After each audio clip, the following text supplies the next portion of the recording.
Episode number 68, Ironman Boulder with Troy. Welcome to the pursuit of the perfect race. I'm Coach Terry Wilson, and with each episode, I bring stories of athletes to you that share their experiences at races in order for you to learn how to have your perfect race. We will hear stories from athletes of all ages, abilities, and races of all distances. So regardless of where you fit in, there's something in it for you. Thanks for spending some time with me today. Now let the pursuit begin.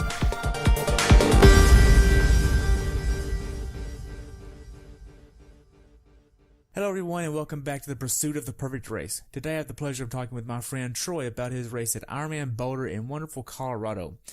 This race took place on June 10th, 2018, where he had a very respectable time of 9 hours, 37 minutes, 29 seconds, which qualified him for Kona. The temperature on race day was 67 degrees and rose to 95. The water temperature on race day was somewhere around 70 degrees. He's been doing triathlons for 7 years now. He is currently a coach with Team Siruis Tri Club and is being coached by former world champion Siri Lindley.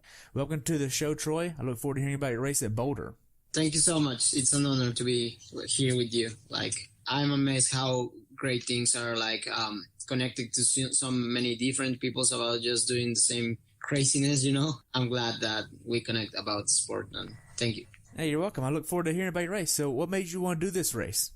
I started playing my race season the late of November last year with Siri, and we were like, well, this Ironman, this, that, and that, and that, and we were thinking, and then we decided to just do Ironman Boulder, first of all, because I love it. I did it in 2016. It was a completely different course, but yeah, that was one of the reasons that we say let's do that, because that was a good race. Let's see how far we've been working from there. The other thing is it's here. It's kind of my home race. It's pretty cool. Good. Now, how was your training going into this race? Well, to be honest, I didn't realize that I was training for an Ironman till the last maybe 5 weeks out to the race when we get into the peak of the training. I raced on a March Campeche in Mexico. I raced Lima in April. I raced Monterrey in May, and then East. So it was like racing, and I didn't realize how much volume of training I was having at a time. So I was more focused on those races. So that was cool. I like it. It's a completely different system for me, that kind of training now. We were last year, at least Siri and I, we were like, okay, this race, then we will recover completely fully, and then we will do the other one, and then we will get a completely block of training for this other one. So we were just getting into a nice blocks for training of each race. And this time we will be let's focus on everyday training, and on the way to that we will do some races. So it's been a kind of a different strategy. I like it a lot. My body it's really processing the load of the training. So as I said, I like the training. It was good, but it was completely different for me this time. Okay. Now, did you ever miss any training going into this race, or were you 100% consistent through training?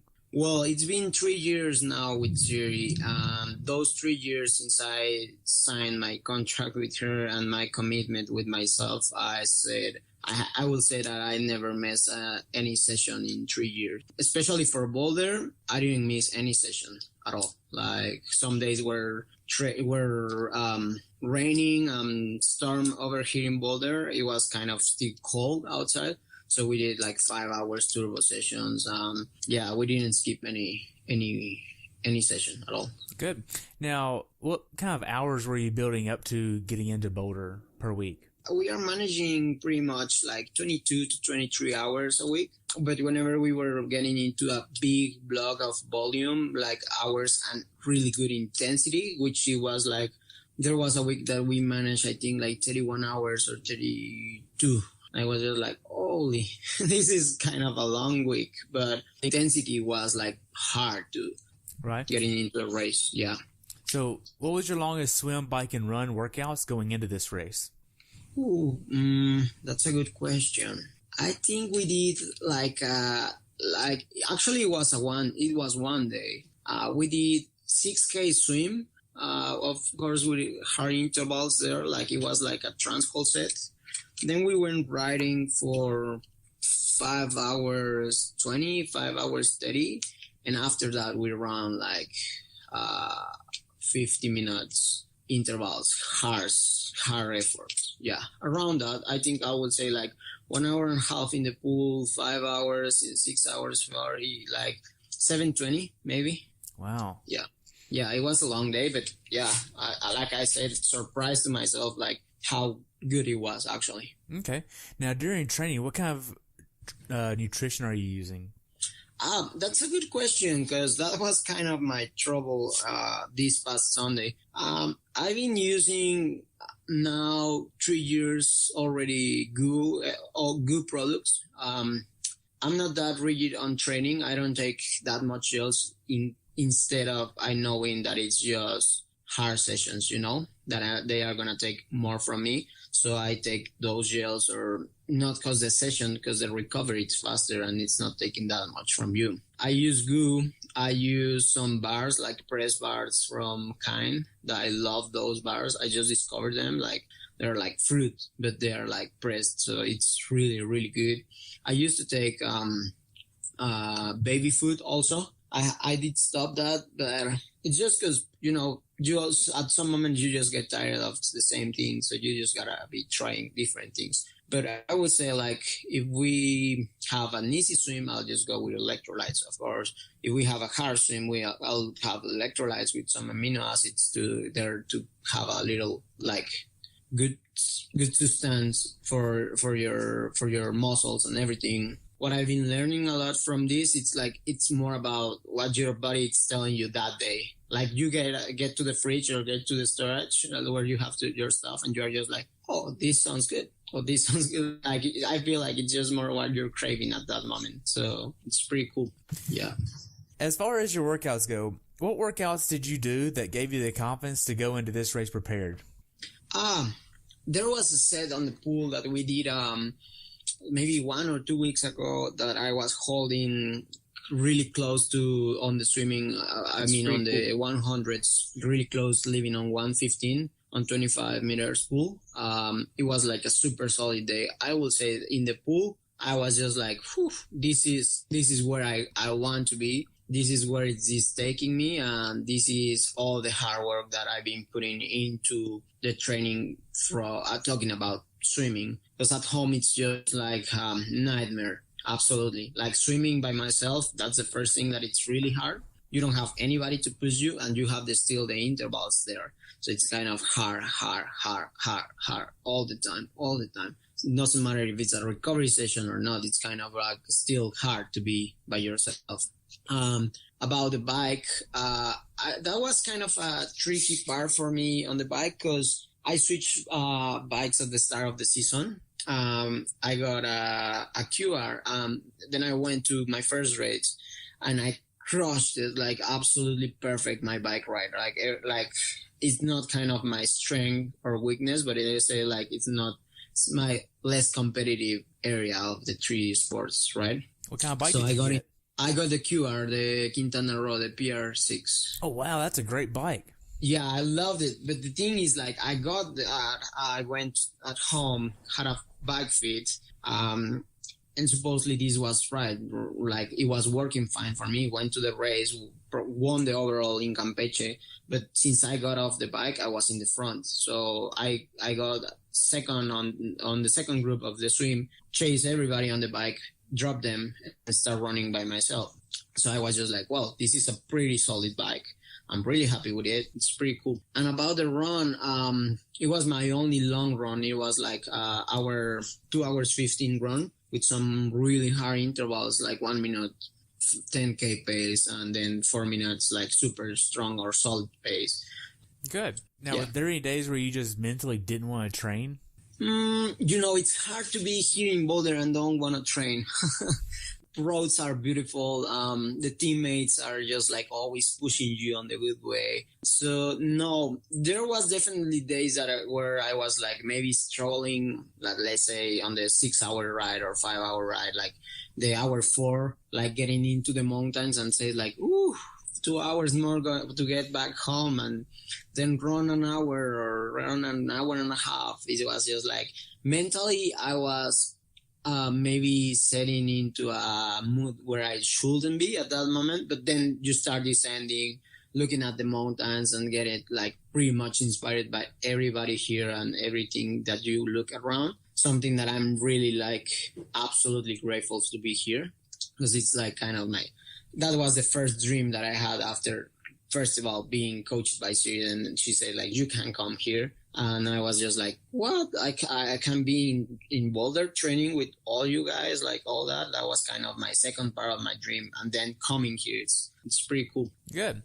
Now then, how big of an issue is it for you to balance life, work, and training? Do you have a full-time job as well? Do you have a life outside of training? What's that like? It was pretty hard for me at the beginning, for sure. Like 2011, I started sport. 2012, I started racing a bit more and just being aware of where I wanted to be, or where I wanted to become in the sport. What I will take that from, of course, financial stuff. It's been kind of for everybody always is kind of something that it will stop you. So I started looking for resources outside and still working full time. And at that moment, I was building like kind of my studio and my company at that moment. I used to be, I'm a photographer, but I'm not full time working as a photographer now. So I was just like trying to keep a hard balance in between at that moment. And then 2013, I got like huge injury. Then I just like stopped training and focused working, like super intense. Like I will say maybe even, I don't know, maybe from 8 a.m. till 3 a.m. in the morning, next night. Wow. Just sleeping like I would say it was like maybe more than half a year doing that with my partner, which built the company that we have now, which is called PTR. It's like a marketing studio. So it's not a big marketing studio, but it's something that it keeps going by itself with my partner. Thank God I have. It's just like incredibly supportive on this. So that was like kind of like the rough part to say like, what should I do? Back to training? Or just, you know what, I'll be racing around at some moments. But inside of me, I was just like, I really want to be back training. I really want to be back racing. At that moment, I wasn't like winning all time, like, or all races. But I was just like, I just want to be back, like right there. So that was kind of the hardest move for me, like coming from non-sleeping to start training again, feeling awful every single session, like maybe a year or from that, which take me on 2014 getting into the Ironman thing. And that was kind of like where I started like, okay, if I keep at that moment my coach said like, well, if you keep the balance of your training on good timings, you wake up early, you get discipline on this. The other thing will lead into discipline to your work, because you will have this time free, and you will learn how to manage your time. You will learn how to manage your body and how to be like, I have to be in bed this time. Like, it's not, I hate to say I have to, because it's not something that somebody's telling you and pointing a gun onto your head like you have to do this or you have to do that. It's because you want it, right? So that part was just like, oh, okay, and personal stuff, relationships also, friends and everything. It's like that hard part of the balance at the beginning. It's like the hardest part for everybody, I believe. But I really knew, like at that moment, not super clear, but inside of me, I knew there was something that it was like becoming bigger and bigger and bigger and better and better and better and better. So I started finding more motivation of what I was doing or where I was leading to. So talked to my partner and he were like really supportive and all that. My girlfriend, I met my girlfriend at that moment and she was like super supportive for everything at the process also. She really understood like what it takes, what it's about training and what it's about recovering and what it's about working and all that. So it was like all the puzzles, it was just like getting into the right space. Right now, it's, I will say, the balance of my life. It's my training. Everything goes around my training. Everything goes around my work. I mean, my race season. So thank God I have people who really support that. It's just like they understand. Actually, like my girlfriend sometimes at home, she's just like, you're gonna break yourself at some moment. You work this, you do this, you need to go recover, you need to eat well, you need to do this. So it's taking care of that, which it's just like showing me what I need to be doing at some moments when I don't remember. Sometimes you think like, okay, I can do that. Like I can go 6 hour ride and 1 hour run, work full day. And then after that, because that's my life at home. That's kind of it's pretty much based in my training all day longs. My partner understand like he's on the bike. He's not going to replay now. So I'm going to do this because it needs to get done. It's pretty cool. Now, what was your mindset going into Boulder? Did you seek out to, I'm going to dominate this race, or, I'm just going to get up here and do my best, or what was that like? Oh, you mean the race?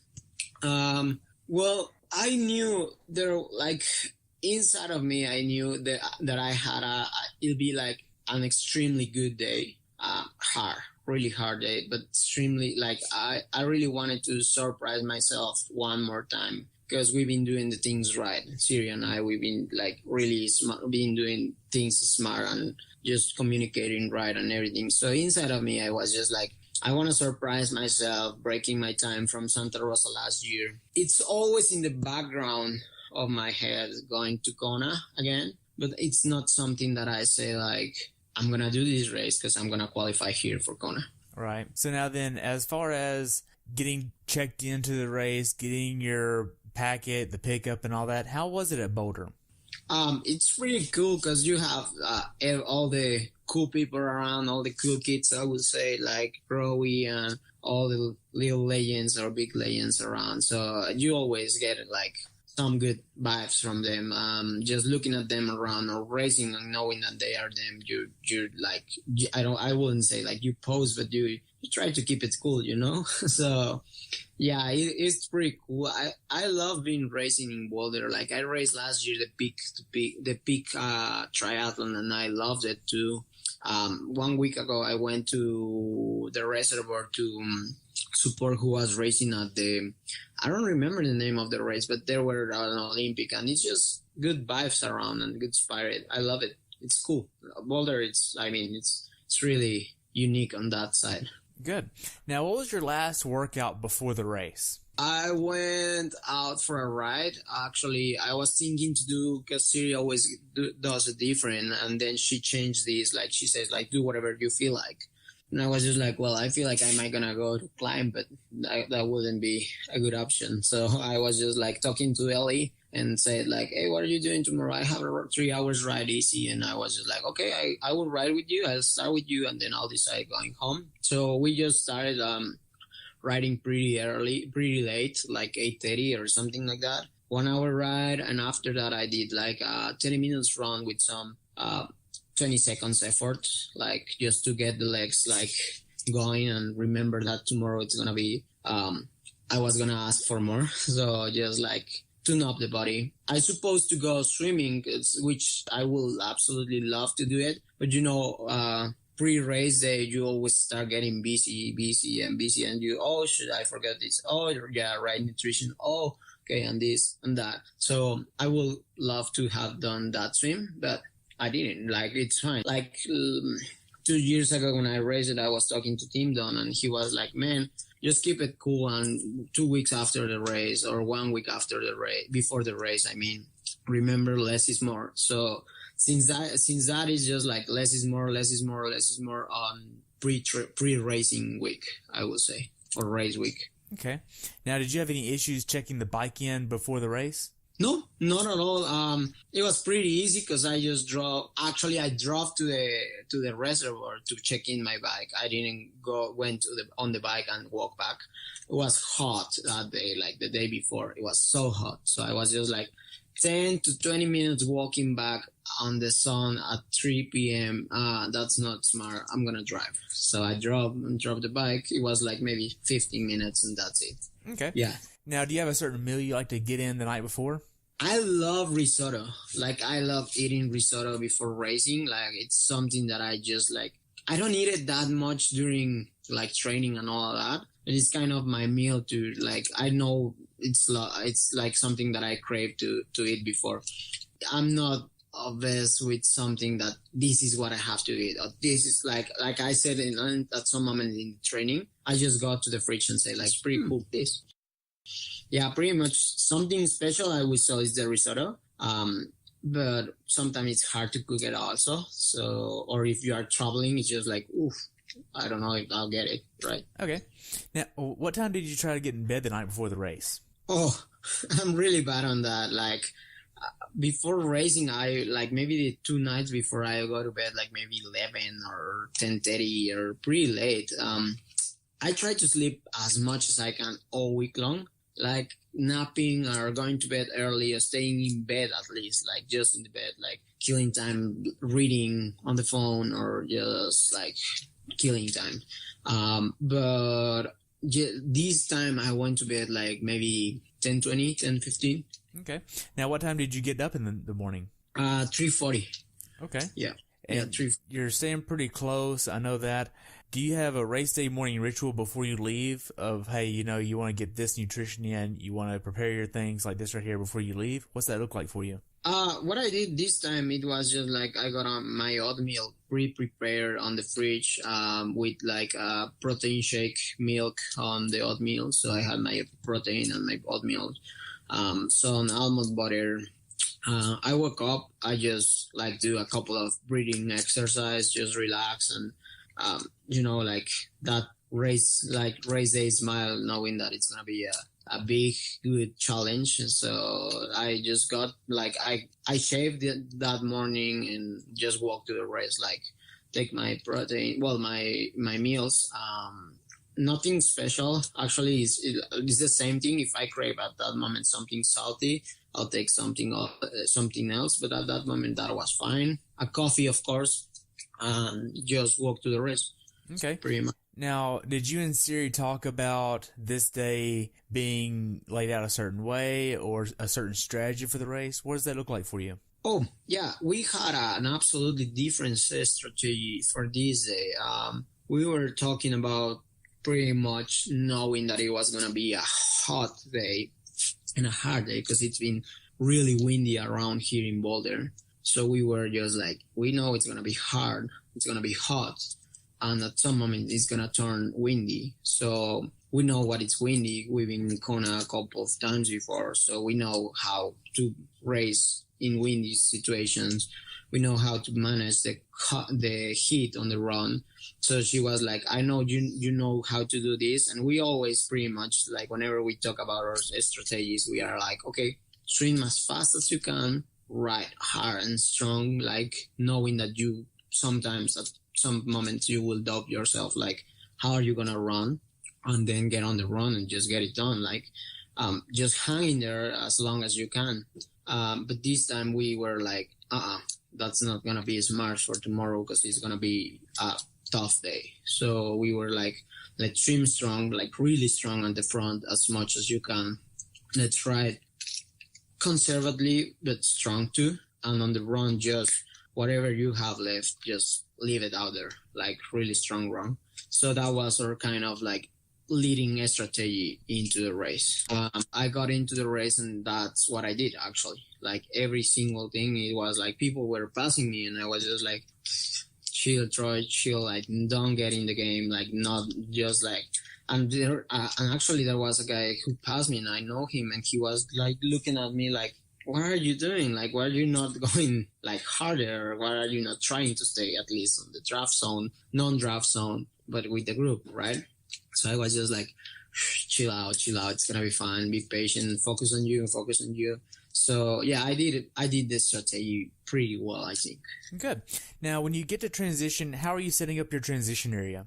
I always just give, I love Ironman to get in that transition, like 2 backs, you know? I love that transitions because your transition in the bike is just like smooth. You just take your bike and you go. So everything you have it like or in your bike or in your backs. It's not anything around and you have to be careful with everything. Like, oh shit, I shouldn't step on the sunglasses of the guy behind me, well, beside me or this or that. So 2 backs. I get my post-swim stuff for the bike on a bag. It was just my bars and my helmet and my socks. I get my shoes on my bike, so I just take my helmet, my bars, and socks, and let's ready to go. On the run, pretty much just my shoes, my gels, and my belt. Okay. Of course, my hat and my sunglasses, but that's it. Like nothing complicated, actually. So very simple. So for the bike, how much PSI are you putting in your wheels in transition? Always on 120. 120. Now, are you using clinchers? Yeah, I use clinchers, 25 clinchers. Just Kona last year, I raced it on 26. Okay. 26. Are you using zips or a certain type of race wheels? Yeah, I use Profile Designs. Oh, Profile Design? Yeah. Okay. Yeah. And I like those. And do you have a aero helmet that you're using as well? The new Giro Aero helmet. I loved it. It's just super breathable, super light. I use the Giro one. Okay. And I loved it. It's the first time that I used it, actually. Okay. Now, you get to the swim. Right before the swim, are you taking in a last-minute goo or drinking a little bit of water before you get there? What does that look like for you? I always bring extra food with me getting into the race, like for morning race. So I have a breakfast wherever I'm staying. Then I get to the race. I'm into the transition and I'm taking my stuff, like getting my stuff ready. But I always have extra stuff with me, like a bar, a bread, a slice of bread with peanut butter, almond butter, or even some ham or something else. Because I'm just like chewing all the time, like eating something, just like even small bites, but just getting more fueling on my body. Then I left my stuff and getting into the water. I always take a gel, like one gel before they say like 30 seconds. I take my gel at that moment, maybe. Okay. Now you get in the water. How does the swim go for you? Oh, these times went absolutely amazing. Like I said, the hard swimming, it's been paying off. At home, I had I didn't mention it, but I had a swim blog, which was 6 weeks of only swimming. First 2 weeks, there was kind of a decent amount. It was maybe 30K a week. And then the second 2 weeks, it was 54, 55K a week. And then the last 2 weeks, it was 70, 74K a week of only swimming. So I was just by myself swimming that amount every single day. And I was just not hating it, but just having a really hard time. So then I came here in Boulder and I was surprised of how good I was swimming from that block.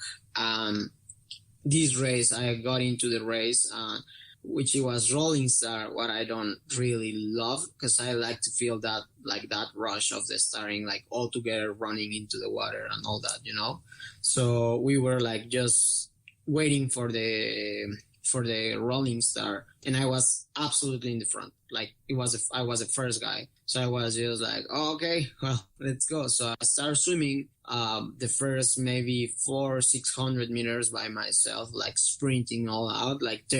Since that moment, I was just okay, I'm gonna take charge of this race, of this day, with me being at the front. Then I got some swimmers with me, two actually, just that. And I stayed with them for till the middle part of the swim. And I was surprised. I didn't know what pace. I didn't know what time. I don't wear watch. So I'm just feeling. And I keep with them. And we were absolutely organized and swimming. I was just oh, this is the way to start. I felt great. Then I went out of the swim and I was just 56. That's pretty good. So I swam 56. I think it's kind of my PR, if it's not my PR. And I was just well, this is a good way to start, right? So it felt great. I loved being in the front. The most part that I'm taking from it is just that I feel more satisfied is just to say okay, through all that process of the hard swimming that I've been doing, I got here to the front. So I was on the second pack at some moment, leaving out the water, but it was absolutely, I don't know how to say it. I felt great by knowing that I can manage the swim that way. Good. So you get to T1. How did T1 go for you? It went pretty awesome because now the strippers, they are really good. They took my wetsuit at once, outside, not even 1 second, just running smooth quickly and took my bike getting out of the of transition. There was some friends. There was City actually, and she was like, "Oh my gosh, you are the fifth guy out of the water. You are the fifth guy out here. So get it done. Like keep it going like that way." Then on the bike, I was just like keeping my pace, like as I knew it should be, but I was still catching people. So I was just like, this is great. I'm feeling great and I'm catching people. But I knew it was getting harder and harder and harder the day, because whenever I was passing people, people were like really destroyed, like hard breathing, looking down on the bike, like, like when you pass somebody and like they are having hard times. So I was just like, okay, let's just keep patient and keep it like this way, because otherwise I don't want to be like that. Right. And you can kind of get a feel of, it's kind of weird because during a race, you can feel that person's energy during the race. You can feel it. I mean, they don't have to tell you anything. You can just look at them absolutely. And you can feel of, oh my God, they're having a crappy day, or, okay, they're going to be coming back here in a minute. They're going to pass me. Like, you can just feel that. It's very weird, but you can feel it. Now, I like hearing that because it confirms that it's almost like a telepathic communication that you can feel that, Yeah, and actually, like I said to Siri, like I would say in like at the later in the podcast, but like I said to Siri, like sometimes I don't want to open my mouth when I'm racing because I don't want to empower anything that is crossing to my mind, So I cheer for people always, like always. Whenever I'm watching somebody like coming closer or a friend behind me or even at the front, I will cheer for them because I feel like that's the way to empower everything that you are having and they are having. So it's just like, let's try to be stronger together. But yeah, you can feel it. Good. Now, were you trying to hit a certain cadence, power, or any type of plan on the bike ride, or was it just go by feel the whole way through? I go by feel all the time, but my feel it's based on my cadence. I just hit mine like in between my numbers that City gives me, depending of the course. We say like in this course we will keep this cadence, in this course we will keep this cadence. So we do that, but always whenever I'm just like maybe pushing harder and I look like my cadence and I'm spinning faster, I'm just like adding gears, or spinning lower, get out in some bigger gear. So just cadence, that's it, all the way. So what kind of cadence were you wanting for this course? I was aiming for 82, 85 all the time. Okay. As far as the quality of the road, how was that? Amazing. Absolutely great. Like I was in Santa Rosa last year, and the last part of the course, I don't know how is it now, but the last part of the course, I was just like, I was just like jumping bottles all the part, like, because people in front of me were dropping their bottles. I saw like a couple of guys, at least 3 or 5 guys in between, that they were just blowing their tires like, I was just like, okay, this is where you have to take your mountain bike skills, So I was jumping the holes that they were on the pavement, but now here I was just like, no problem at all. And I train in these roads, so I know where, if it's like a little hole, I know where is it. Like, it's just like, okay, I'm not going to stay very on the right side. I'm going to stay in the middle because here is better. So yeah. Right. And you know it. So did you put anything in your bike special needs? Yeah, I put it a Coke and another bottle with all my nutrition. Did you stop and get that? Yeah, I stopped on the first loop actually, because I was like kind of getting like low energy, like not feeling bad, but I was just like, I'm going to need more, because it was really hot and I was taking all my nutrition. I was in the first lap and I saw my nutrition and I was just like, oh, it's almost gone. Like my both bottles are almost gone. Like this should be for the whole ride and this is almost gone. So I was just like, okay, no, I'm going to stop and take more. Okay. So you were really self-aware of, I'm not eating on a certain timetable. I'm eating based on how I feel, and being that I'm feeling like I'm needing more energy, I'm going to go ahead and take this now so that way I can continue with this, because I know it's going to be hot. And because if you kind of stick with a set time interval or a set nutrition plan and it's really concrete and you can't adjust it for altitude, or you can't adjust it for like heat here, or humidity, you need to be able to make an on the on the spot judgment call of, okay, yes, I'm going to make that call. I'm going to get this other nutrition and I'm going to start eating more because I feel like I need it. Yeah. Yeah. It's pretty much like I say, like for me, it's pretty much about hearing my body in that moment. Like I wouldn't be that rigid or restricted to say like, no, every single 5 minutes is just gel. Every single anytime is just water. So I feel like we'll be like key, like a recipe for disaster day, like absolutely. So for example, last year in Kona, I always take on the last part of the course Coke or Red Bull, like if they have, like they have in Kona. So I was just like getting out of the water, get my gels, get some waffles because I was feeling like hungry at that moment, like stomach empty. So I was just like taking all my stuff. Then first aid station, there's this lady like hanging a Coke. Like I bet the Coke, it was like shining. Like I was just like, my gosh, no, Troy, no, just focus. Like, cause I knew it was gonna be like a disaster if I take a Coke at the first aid station on the water, on the bike. So I was just like, no, keep going. But all the way on the next 3 aid station, all I was thinking, it was just that Coke. And my mouth was melting, like I really want it.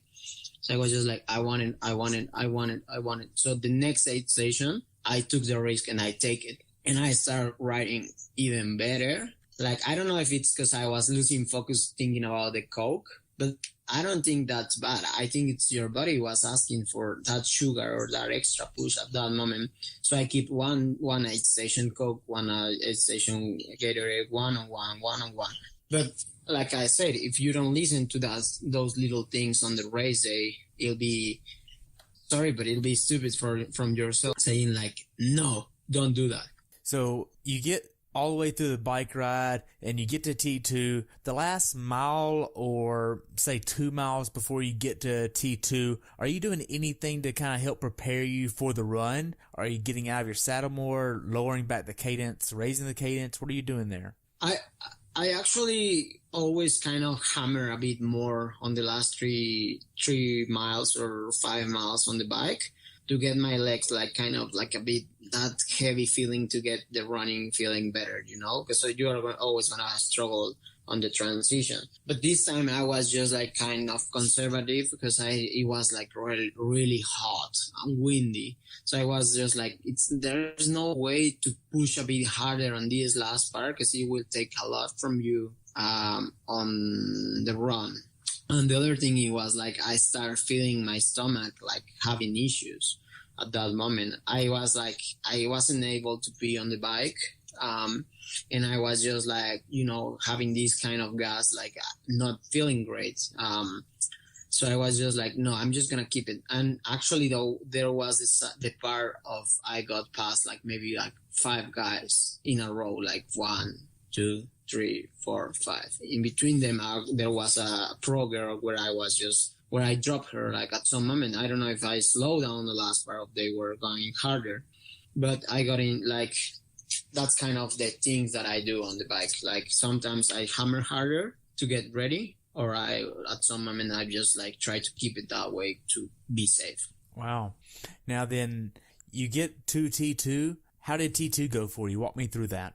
Well, I got into the tent. The T2, I was just like, always whenever I get off the bike, I'm just like, thank you, bike, bye. I'm done. I'm by myself and I'm gonna do the work here. So I was just like, oh, it's done. Thank you. So got into the tent. There was 3 of those 5 guys. They passed me. They were in the tent, still getting ready. So they were seated down, like taking their shoes and taking their time and just like doing whatever. So I just got like super, and I knew like if I pass them here, they will never catch me again. So I was just like quickly, did everything right. And then before getting out of the tent, I was just feeling at that moment when I stand up, I felt my stomach like, oh shit, this feels bad. Like, so I was trying to be there, like actually on the tent, and I was just like, no, I can't. Like, what I'm gonna do here? So I took water, and there was just already towels with ice. So I took the 2 towels, put it on my neck. Took like maybe 5 to 10 to 10 breaths, like deep breaths before getting out, because I was telling to myself at that moment, okay, once you start running, you are not gonna stop. Like, this is the only place where you can hide now in this tent if you want to go. And then I look back and I saw all them like getting ready, but they were not ready to go outside. So I was just like, now or never. So I start going out, running out of the reservoir, and maybe the first half mile I felt good. Like, I was just like, okay, this is gonna be a great run, this is gonna be a great moment. But then I got into the uphill, which was like right as up the, like maybe 600 meters from the tent, and I started like getting this hard breath, which is like super strange for me. It doesn't matter how fast or how whatever I'm doing, it's on the effort, but I never get like this, like like this hard breath, and I start feeling like that. That was one thing. And the other thing, it was like getting uphill, and then I start feeling my stomach like like really wanting to throw out. And Siri was there like, come on, Troy, you are killing it. This is an amazing day. You are catching people. This is where you have to be. This is everything positive. And I was just like, yes. I'm going to switch my mind, like my body feeling through my mind. I'm going to switch it. And I started like working on me. Got into the first aid station, and same feeling, like I almost throw out like 3 times in that mile. Wow. But I didn't throw out. So I was just like, keep running, didn't throw out, like literally holding myself to not throw out. Got the water, got the Gatorade. And since the Gatorade got in, I was just like, so I felt my stomach like kind of, when you are on that hard effort, like not feeling great. Past another guy who passed me already on that aid station, but he was walking already. So I was just like, interesting. Everybody's kind of in the same place, like nobody's running here. And I was catching another 2 guys in the front running too. They passed me already too in the bike, and I was just like, okay, this is gonna be fun and interesting. So I got to the third aid station, and they were walking, the guys in front of me, in the third aid station of the marathon. So I was just like, this is not good for anybody.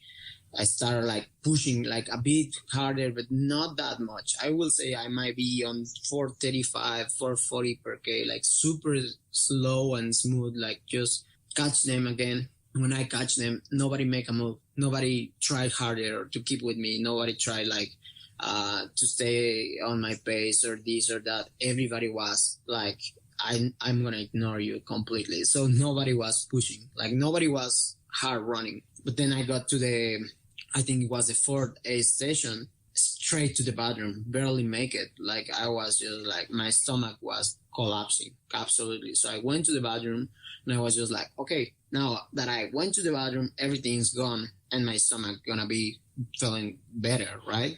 So start running out of that second aid station, and felt like I need to eat and I need to keep my energy going. So get my gels. Then after that, I the next aid station, like barely make it to the bathroom again. I was just like, oh my gosh, this is not good. The gels is not seated down in my stomach. I'm feeling like my legs are getting heavier and heavier because the energy is just going low, so low. And then I was just like, okay, let's just keep moving. Like, let's keep running. So I keep like running.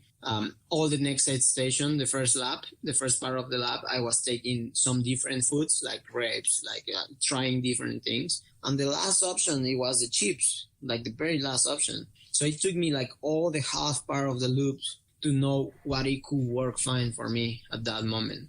So I was running, walking, jogging, bathroom, walking, running, jogging, bathroom, walking. So I was just like there was a really hard battle, like, because I really wanted to run, but when I was trying, there wasn't any really good chance to run harder. So it was just surviving. Like I said, it was a surviving mood for me. It was really frustrated, but well, when the stomach and the body says no, there's sometimes that you have to really respect that and just be aware of what you can bring to keep moving. So that's what I did. At the last part, I just took Coke and chips. That's it. That's how I make the run.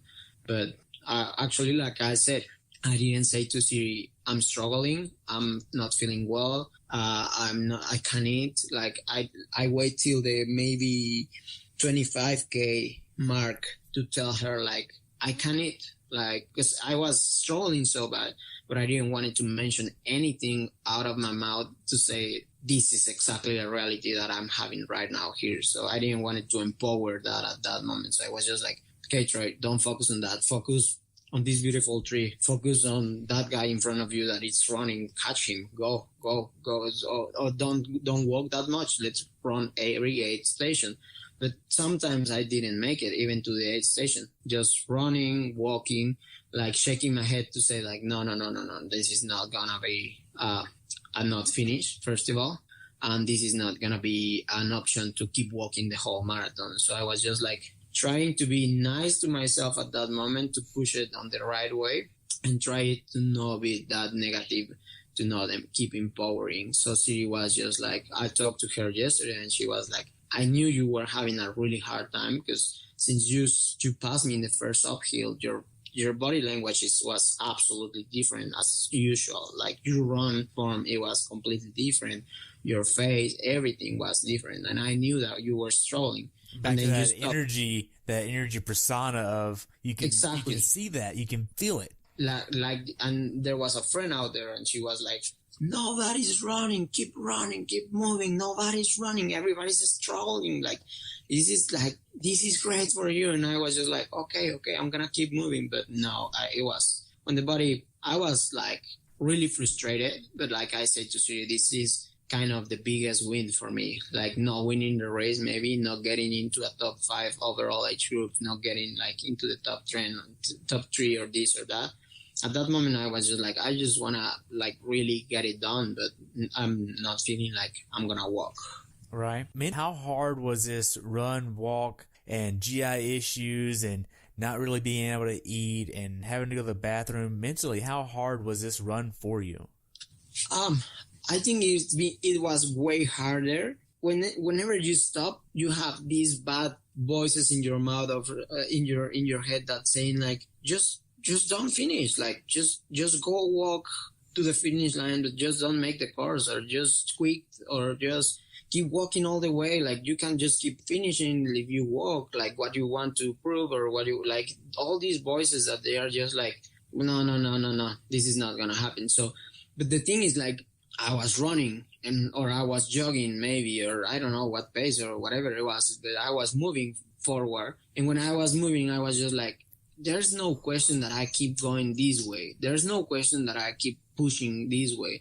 But then I was just getting into the aid stations and my stomach was just like cracking all the way. And I was just like, I need to go to the bathroom outside, walking, and that movement. And then I was feeling, that was kind of the ups and downs that I had all the race, because I was getting out of the bathroom and I was just like, I'm feeling great. I can't keep running. There's still like tons of Ks to go and I can't keep making like faster than what I did before. So let's keep running. So I was running the first part and then was just like energy down, like, where are you going?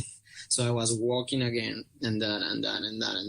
And then I started looking at the people around, and I don't want to sound cruel to that. Like, I look at them and they were struggling at the same way. So like tons of them. So that I was just like, don't judge yourself that hard. Just keep moving, because everybody here is doing the same. Right. So let's say it was like an absolutely different mentally battle for me. Sometimes I get into the run and I'm just like flying, like literally catching everybody. In Peru, let's say I got off the bike on 16 and I got second overall. So I could 12 guys on the run, like passing everybody there. And I was just like, oh, this is great. Bye. Thank you. Taking this kind of energy from me, from them, like using this to support my effort, like being focused, like I keep going, water, Gatorade, Coke, water, gel, timing, this, that, like all the patterns that you have to be following, like mantras, listening, blah, blah, blah. and it's a really hard effort because you are into another, let's say, like into another step of mentally a physical pushing. But I will say if you keep there in that space, then nothing's gonna take you down to say like, no, this aid station, just walk. This aid station, just keep running. Slowly you will make it either. So I will say whenever you're having those bad problems, it's way harder to step up because mentally you just don't know where to go. So it was completely different. Like, I wouldn't say this is harder, this is easier, this is like, it's just completely different mentally. Gotcha.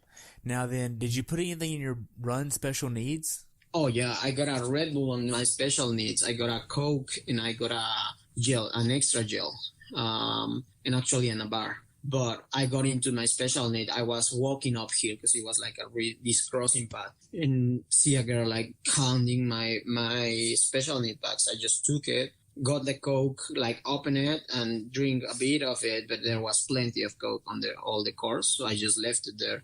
And then I took the Red Bull.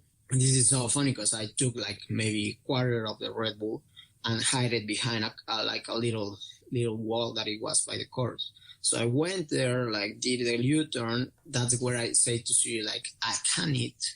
And she started like, eat some different things and this and that. Come back, stop on where I left my Red Bull, drink the other part of my Red Bull, and keep going. And then on the last part, that's the last part of the loop for going to the finish line. And I was running, and I did stop again to take the other part that I left it. So I was just like, and there was a friend right beside the Red Bull, and she was like, what? Did you just drink that part of the Red Bull? Like, no, not even knowing that it was there. Or I was just like, no, I leave it there. That was like my Red Bull. So, yeah. Thanks. Yeah. You're welcome. Yeah. Thanks. Yeah, exactly. Just trying to help you out, not me. Yeah. Man, so overall, would you tell... Let me rephrase that. Overall, what was the funniest thing that you saw on the run course? The funniest thing? Yeah. Maybe it wasn't fun, but it was really different for me. Like on the second loop, I was jogging, and there was this old guy, like he was maybe 60 late or 70s, maybe, like jogging all the time.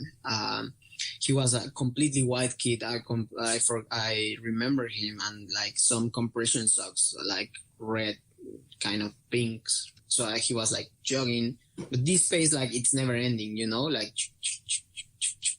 And I catch him on the part of the run, and I didn't pass him. Like I was with him, like, and I said to him, like, this is a great way to finish the marathon. Like, good job, keep it up. And this guy was just like, yeah, I know, just keep it up, man, keep it up. And he didn't say anything else. So I dropped him for a couple of minutes to the next aid station. Got to the aid station, get my stuff, like water, Coke, a bit of Gatorade, chips. Keep going. And then I start running, and I need to stop because my legs were just like flexing all out. Like I couldn't keep it running. And he passed me again, and he was like, come on, boy, keep it up.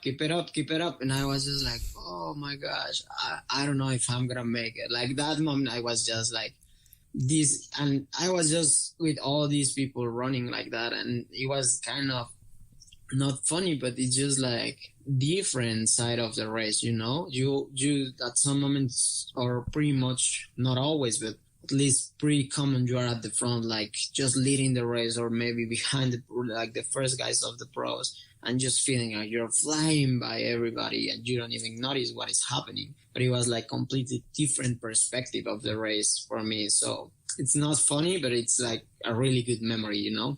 Good. How were the final few miles for you? The what? How were the final few miles of the run for you?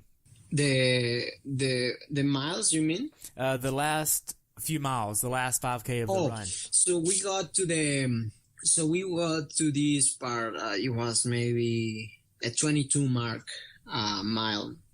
and she was beside me, and then I had to stop, like completely stop, because I was running and I was just like having this pain here on like a bit higher than my hip flexor. So I was just like, actually, if I push it, I feel it still, like it's painful still. So I was just like flexing, and I stopped completely, like, and then I just keep going. Well, she passed me on the back and she went away. And then she was like, she was in one corner. So I got to the corner and she was like, "Oh my gosh, you're there! Like, what take you so long? Like, I thought you were not coming here." So, and then she was like, "Keep going, keep going, keep going." And after that, we passed that mark, and she was like, "You make sure that you make sure you get that second spot." And I was just like, "What do you mean that second spot? Like, that doesn't make sense for me at all. I've been walking all the way. I've been jogging all the way. I stopped every single aid station. How is that possible to be on second place? Like, something's wrong." I didn't say that at that moment, but everything was coming into my mind like, no, there's no way. So I look at her and I say like, "Okay," but so confused, like, "Okay, yeah, keep running." Whatever you say, boss. Yeah, I was just like, "Yes, sir." I was just like, keep going. And then I saw the next mark, like 24 mile, right? It was like a couple of miles ahead to 24. And then got into my mind that second place. And I was just like, "Come on, Troy, you can run 2 miles. Let's do it. Like, let's just run 2 miles. That's all what I'm asking you for to get this day done." So I started running and didn't got even to the next mile running. I had to stop again and keep walking. So that's kind of my memory, saying like, maybe a safe place to say you didn't run even when you were more motivated to keep going and get that spot in your pocket, So they were really hard. The last part of the last mile, it's uphill and then downhill, which when you have this pain on your legs, that even that it's downhill, it doesn't matter. It's just hard to keep moving.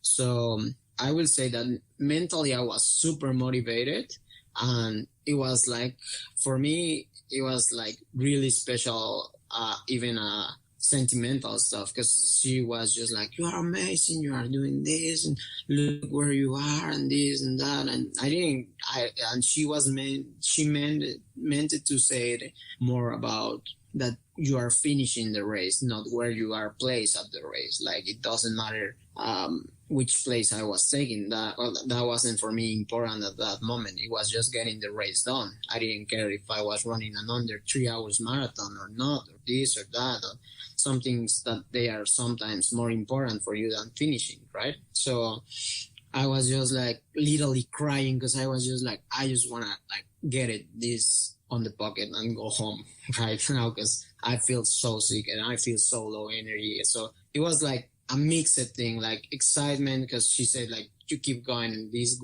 way because you are doing great, and you keep going because you finish it, and this is a bigger victory because you are finishing." And then sentimental stuff that I was just like, this hurts so bad, but I feel so good that I'm stepping up through this, So that was kind of the feelings on the last 4 or 3 miles, like really getting into that space, saying like, I can do this, I will do this, and I want to be back to not prove anybody else, but just be calm to myself that I know that I've been here before doing things right, but it wasn't, Good.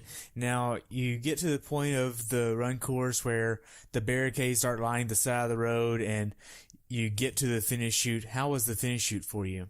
Oh, I was going downhill that part, and then the bridge, and then a little uphill, and then it's a turn to do like a little loop to get to the finish line. So I crossed that bridge, started like trying to walk because I couldn't run, but I didn't walk that uphill because I was just like, "Come on, Troy, this is just the last uphill, please run."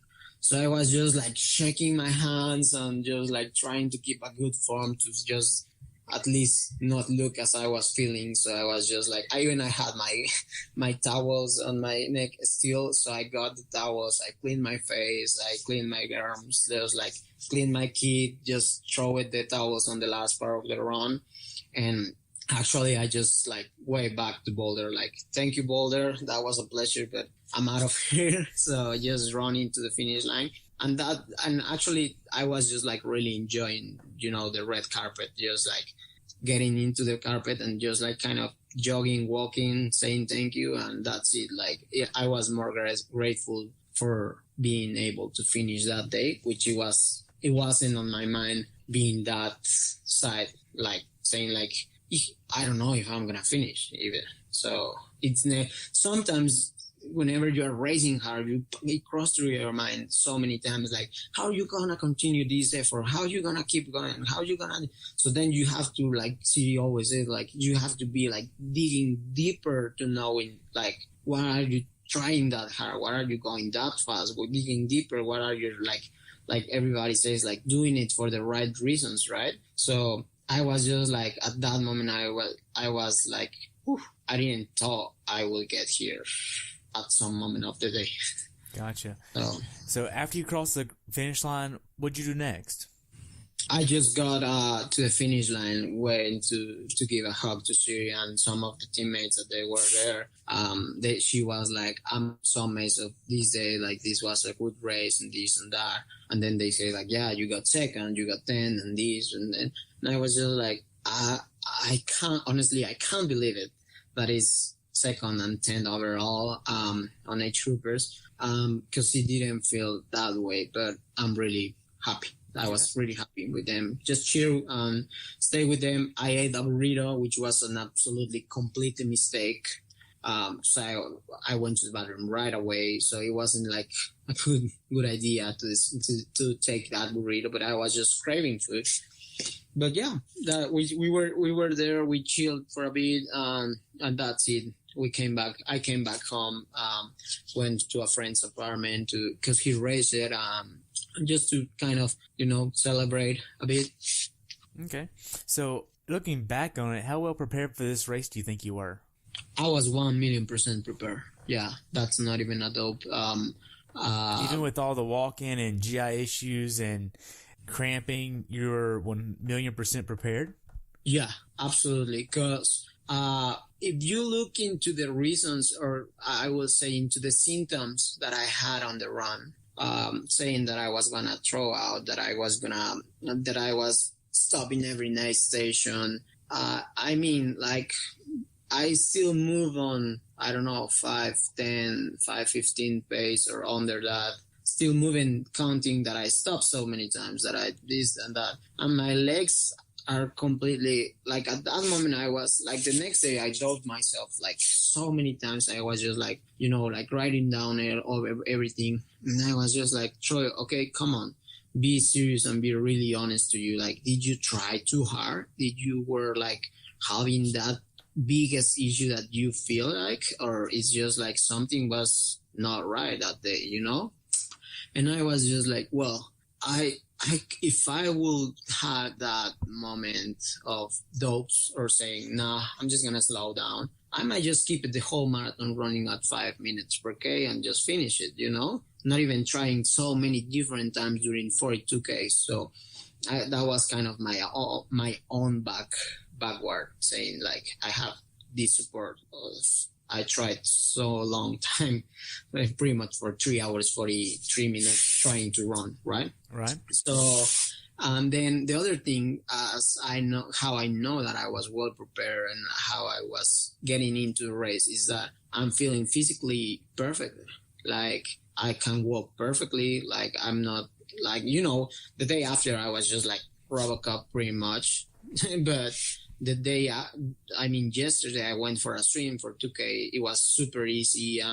Like, just pretty much chilling in the pool. But today I woke up like, I'm sore, but not that bad, Gotcha. So I feel like it's good. Okay. Now, if you could change one thing about your race, what would you change?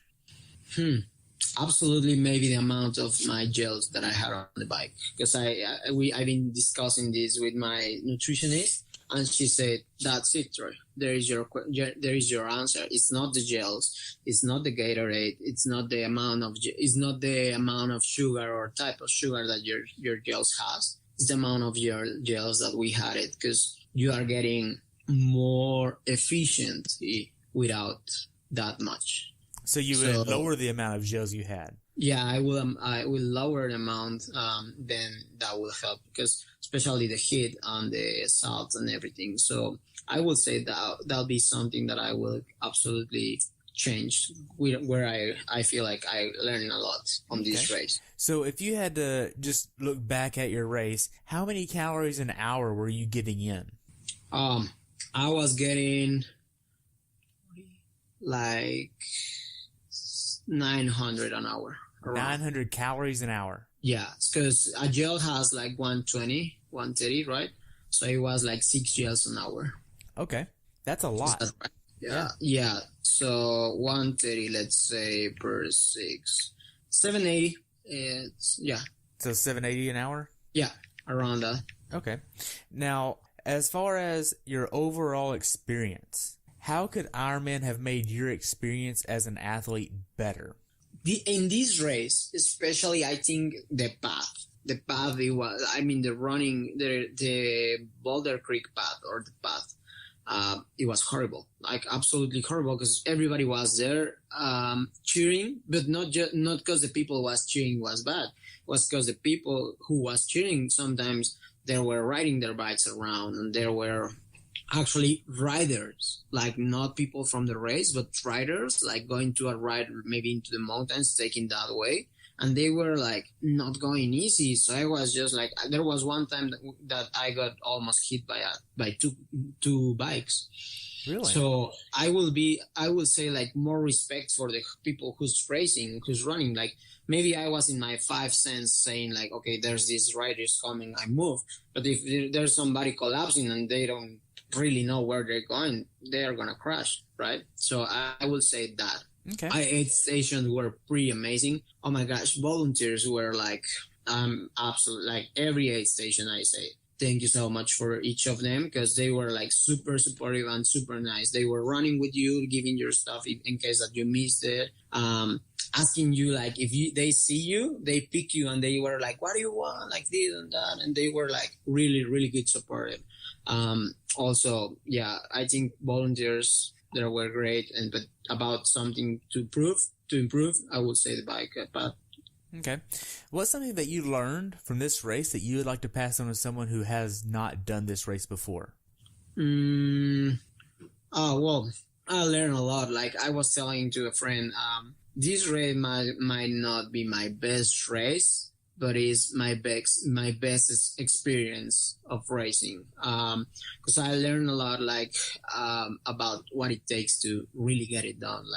Like I said, on a good day, everything flows, goes maybe smoother, not easier, but maybe smoother, and you are just moving. You don't having these bad voices or bad moments. So I'd say that I grow a lot on this race, instead of saying, okay, I won and that was perfect race, So yeah, I learned, like, I would say, how to keep moving, how to prove myself that it doesn't matter how bad it gets, but you get it done and it's done. It doesn't matter how bad but it will take a time to get it better. Just to be more focused on myself, about the nutrition, this new thing that I learned. And like we say, that your body is always changing. So I would say, like, as a recommendation to everybody, any kind of athlete, whenever you are improving, let's take a look of how you improve on the other side physically. I would say, like, on your nutrition, or maybe take charge of, maybe you are not processing these sugars on the way that you think, switch this, switch that. So that's something that nobody can really tell you, or tell you like, this is going to happen, right? So that's something that it's like the coin is in the air and you don't know how it's going to happen or how it's going to change that day. So that's something that I also learned. And I talked to Siri yesterday, and she was like, yeah, exactly. That's all right. So now we need to find out what's going to work better for you. let's say that maybe this race was perfectly well done, and then we go to Kona, and this happens to Kona. And Right, you so, didn't learn beforehand, and then you have a bad day there. I mean, it's all about learning and the journey of it. I mean, I'm going to be talking with Brian as well and about his experience. I mean, he's now 0 for 6, and now he's going to Mont Tremblant to get redemption there. And yeah, that's like very humbling because you get to hear somebody that talks about, hey, this is a journey, this is a process, and I'm just learning the exactly. process. And Yeah, and like you said, it's humbling. Exactly. I will say that's kind of the key for everything, that it's taking a process, to remind you that you have to be 1,000,000% there right. to take. So yeah. Now, the next day you go to the award ceremony. How was the award ceremony? That's pretty cool. They did like the pros, they did the team awards, and then the age groupers. It was pretty cool. I saw a couple of guys that I know just say hi, and they had a really great races, and everybody was happy pretty much with the race. Everybody was complaining about the situation. Well, I mean not the situations, but the condition of the race. Everybody was just like, man, yesterday was just way too hard for everybody. Yeah, it was a fun thing. Like, I don't really love their food, but it's good. Nice. So how was getting your slot for Kona? How was that? Well, there was just only 2 slots on my age groups, in my age group, and the first guy didn't take it. I don't know why. I don't know if he's already qualified it or what is he doing, but no, he didn't take it. And I was just like, well, and actually this was kind of a really hard moment for me. So Siri and I, when we decided to do these races and say like, okay, Boulder, it's the breakthrough to know what we're going to do for the rest of the year. You want to go pro? You want to keep going to Kona as last year as an age grouper? What are we going to do? So we've been working in 3 years to become pro and get my pro license and get into that space that we know that we can still managing every single thing, So I was just like, and she said like, well, all is up to you. Like, let's take the call. So I was just like 15 minutes from the roll down, and I was just like taking that call at that moment. So it was like kind of a tense moment for me. So we talked and we were on the phone, and I talked to my brother, talked to my girlfriend. I was just like, oh my gosh, like, this is something that I was expecting to sit it down and just read and say like, okay, this and that, and this is where we're going, and this is what we're going to change. So it was like a really tense moment. So we decided to go to Kona. Well, she get it. She said like, it's up to you. So I got the call to go to Kona for one more try as an age group. Yeah. So maybe, well, actually next year after Kona, I'm going to just go to my pro license and keep pushing the process of whatever it's going to be taking to keep growing, Wow. Well, congrats on your slot. Now, thank you. We covered a lot. Do you have anything else you'd like to add about your race? No. Actually, about the race, I think that's plenty. That was it. Like, I will never finish if I'll tell you everything what happened on those 9 hours. So yeah, everything. Well, how can athletes follow you? I know you're on Instagram, Twitter, Facebook. Where else are you? Yeah. On Facebook, you can find me on my fan page. It's Try Troy RGC. On Instagram, I'm like Troy RGC actually. And if you can't find it on any social media, just go to trytroy.com. In my website, you can find just my social media following, so that's easier, I think. My website is not refreshed. I'll promise I'll do it next week whenever I'm on my still kind of off season, like off 2 weeks. I think it's good I love to be sharing with everybody what we're doing and where we're going, and just, it's cool, people who wants to join me and send some good vibes and stay there. It's awesome. Just sharing good memories, Great. Well, I only have one more question for you, and that's, what's your definition of a perfect race? Oh, I would say the perfect race is whichever you have getting into a bad moment and you step up from that bad moment, because there's no easy race. I wouldn't say there's no perfect race, actually. Like, you're always going to be on a hard situation, maybe you get dropped on the bike, or you get dropped on the stream, or somebody kick your ass, and I mean your face, and you drop your goggles, or you get in the bike and you get a flat tire, and maybe, but if you step up and you keep going on those moments, like it doesn't matter. Like always, Siri says, like it doesn't matter how many bad moments you have on a race. It matters of how you step up, on how you change those situations, how you really focus on, okay, this is happening right now, but I'm focusing on this because it's going to happen better on the next couple of miles. Or right now I'm just struggling because I just dropped that guy because I was pushing so hard, but he's gone. I'm going to focus on this. So, or I dropped my bottle nutritions. Okay, what I'm going to need, what did I have now? What did I have there? Okay, good, this and that. Okay, next station, I'm going to take this and that. So just stepping up on those little moments will bring you into a bigger victory or into a bigger process of taking where you want to be. But if you get stuck in those bad moments, I would say like not even try that hard. You're going to have a terrible day. Like there's always hard races. Sometimes it flows easier. Sometimes it not. But if you get those good attitudes, it's going to bring you to a maybe close to a perfect race. Never, like, I don't know. Well, at least for me and what I've heard so many times, I don't think there's somebody had a perfect race, you know? Like I got on the bike how I wanted, and then I get it the wrong, this or that. There's always things around that they are changing. Gotcha. So, yeah. Wow. Well, Troy, thank you so much for your time today. I've enjoyed hearing about it. Congrats again on your slot to Kona, and I wish you the best at Kona. I would love to have you back on after Kona to hear your race report of Kona. Yeah.